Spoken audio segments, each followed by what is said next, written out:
दोस्तों, मैं शावेज़ खान एक बार फिर लेकर आया हूं आप सबके लिए रेट्रो शावेज़ के यादों के रूहानी किस्से। आज याद कर रहे हैं हिंदी सिनेमा के लेजेंड सिंगर मोहम्मद रफ़ी साहब को। 31 जुलाई को थी उनकी डेथ एनिवर्सरी। उनको हमसे बिछड़े हुए हो चुके हैं पूरे 44 ईयर्स। कल किसी वजह से मैं ये वीडियो नहीं बना पाया, तो आज रफ़ी साहब को याद करते हुए उनसे जुड़े हुए दो किस्से। पहला किस्सा जुड़ा है साल 1963 में रिलीज़ हुई फिल्म सहरा के एक गाने से, जिसको लिखा था हसरत जयपुरी ने। फिल्म का संगीत दिया था म्यूज़िक डायरेक्टर रामलाल ने और इस फिल्म को बनाया था हिंदी सिनेमा के जाने माने लेजेंड वी शांताराम जी ने। गाने के बोल थे, तकदीर का फसाना जाकर किसे सुनाएं। तकदीर का फसाना जाकर किसे सुनाएं। इस गाने को वी शांताराम जी ने सबसे पहले सिंगर महेंद्र कपूर जी की आवाज़ में रिकॉर्ड करवा लिया था, लेकिन जब इस गाने को पर्दे पर स्क्रीन पर चलाया गया तब म्यूज़िक डायरेक्टर रामलाल और वी शांताराम को लगा कि कुछ और बेहतर इस गाने को बनाया जा सकता है, क्या किसी और सिंगर से गवा सकते हैं। उनके हिसाब से गाना कुछ और बेहतर होना चाहिए था। तब म्यूज़िक डायरेक्टर रामलाल ने कहा कि इस गाने को बहुत सही ढंग से कोई अंजाम अगर दे सकता है तो वो हैं मोहम्मद रफ़ी साहब। लेकिन उन दिनों में कुछ ऐसा हो गया था कि वी शांताराम और मोहम्मद रफ़ी साहब के बीच कुछ एक कोल्ड वार सी चल रही थी, कुछ मनमुटाव सा था। फिल्म इंडस्ट्री के कुछ लोगों की वजह से दोनों के बीच थोड़ी सी दूरियां आ गई थीं और ज़्यादा बातचीत नहीं होती थी। और ये भी था कि वी शांताराम की किसी भी फिल्म में तब तक मोहम्मद रफ़ी साहब ने एक भी गाना नहीं गाया था, ये कहना था रामलाल जी का। लेकिन गाने को तो और ज़्यादा बेहतरीन बनाना था। तब रामलाल जी पहुंच गए मोहम्मद रफ़ी साहब के पास और उनसे इस गीत को गवाने के लिए कहा। थोड़ी देर बात करने के बाद मोहम्मद रफ़ी इस गीत को गाने को मान गए। जब ये खबर मिली वी शांताराम जी को तो वो अंदर से बहुत ज़्यादा खुश नज़र आए कि मोहम्मद रफ़ी साहब ने उनकी बात मान ली है। और तब खुद वी शांताराम जी पहुंच गए मोहम्मद रफ़ी साहब के घर उनसे मिलने के लिए। घर पर जब पहुंचे तब दरबान ने कहा कि साहब आप कौन हैं, किससे मिलना है। तब उन्होंने कहा कि मैं वी शांताराम हूं और रफ़ी साहब से कहना कि film director producer V Shantaram उनसे मिलना चाहते हैं। ये करीब दिन के 11 साढ़े 11 बजे का वक्त था और मोहम्मद रफ़ी साहब घर में ही थे। तब जैसे ही रफ़ी साहब को इस बात का पता लगा कि खुद वी शांताराम उनके घर पर आए हैं, रफ़ी साहब एकदम घर से बाहर खुद उनको रिसीव करने आ गए। वी शांताराम जी ने देखा कि मोहम्मद रफ़ी साहब खुद चलकर बाहर आ गए उनसे मिलने के लिए। ये उनकी सादगी देखिए कि वो खुद आ रहे हैं वी शांताराम से बात करने, उनसे मिलने। और इस तरह से रफ़ी साहब को आता देखकर वी शांताराम की आंखें भर आईं और वो रफ़ी साहब से वहीं पर लिपट गए और फूट फूट कर रोने लगे।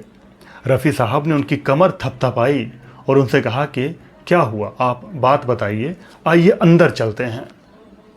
तब रफ़ी साहब और वी शांताराम अंदर घर में गए और तब वी शांताराम जी ने कहा कि मैं ये फ़िल्म बना रहा हूँ सहरा और मैं चाहता हूँ कि इसमें आप ये गाना गाएं।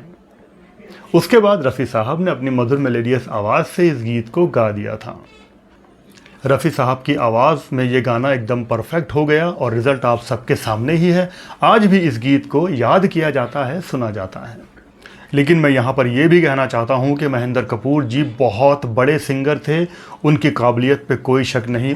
उन्होंने भी इस गाने को अपने हिसाब से बहुत परफेक्टली गाया होगा। लेकिन ये सब डिपेंड करता है फिल्म के डायरेक्टर, प्रोड्यूसर और फिल्म के म्यूज़िक डायरेक्टर पर। अब रफ़ी साहब से जुड़े दूसरे किस्से की बात करते हैं। ये साल था 1981। फिल्म रिलीज़ हुई थी नसीब और इस फिल्म में एक गीत अमिताभ बच्चन जी को मोहम्मद रफ़ी साहब के साथ गाना था, पहली बार गाना था। इस गाने को लिखा था आनंद बख्शी साहब ने, संगीत दिया था म्यूज़िक डायरेक्टर लक्ष्मीकांत प्यारेलाल ने। गाने के बोल थे, चल चल मेरे भाई तेरे हाथ जोड़ता हूँ तेरे पाँव पड़ता हूँ। चल चल मेरे भाई तेरे हाथ जोड़ता हूँ। इस गाने की प्रैक्टिस अमिताभ बच्चन जी ने बहुत ही जम के की थी, बहुत रिहर्सल की थी, क्योंकि उनको रफ़ी साहब के साथ गाना था। वो थोड़े से नर्वस भी थे, रातों की नींद उनकी उड़ गई थी। और खूब प्रैक्टिस करने के बाद जब इस गीत को रिकॉर्ड करने की बात आई, तब स्टूडियो में एक ही केबिन में दोनों लोग खड़े हुए थे। अमिताभ बच्चन जी और मोहम्मद रफ़ी साहब दोनों एक ही केबिन में थे, लेकिन अमिताभ बच्चन जी ने अपना सिर एकदम नीचे किया हुआ था।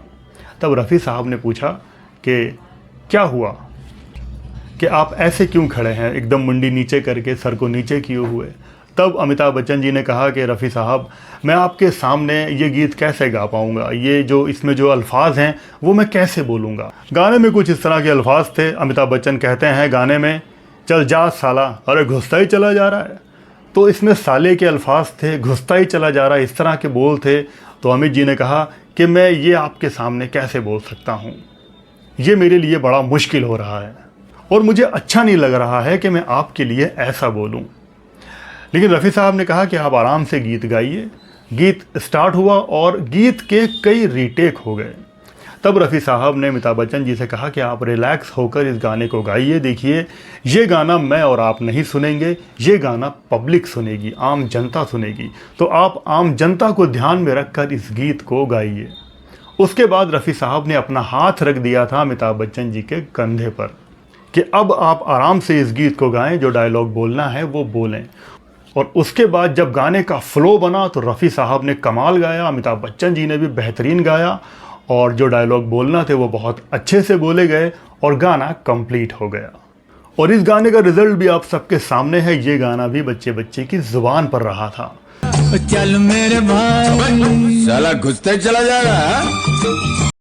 तो आज 44 ईयर्स हो जाने के बाद भी रफ़ी साहब हम सब की यादों में ज़िंदा हैं और हमेशा रहेंगे। और इन पुरानी कलाकारों की यादें मैं आप सब के लिए लेकर आता रहूँगा। और मुझे इस वीडियो में आप ये भी बताना है कि जिन गीतों में रफ़ी साहब ने अमिताभ बच्चन के लिए प्लेबैक दिया है, आपको वो कौन सा गीत पसंद है जो रफ़ी साहब ने अमिताभ जी के लिए गाया है। Thank you very much. यही था आज की वीडियो में। वीडियो पसंद आया हो तो लाइक कर देना, चैनल पे नए हो तो सब्सक्राइब करना। आप लोग अपना बहुत बहुत ख्याल रखें और देखते रहें रेट्रो शोवेज। जय भारत, जय हिंद।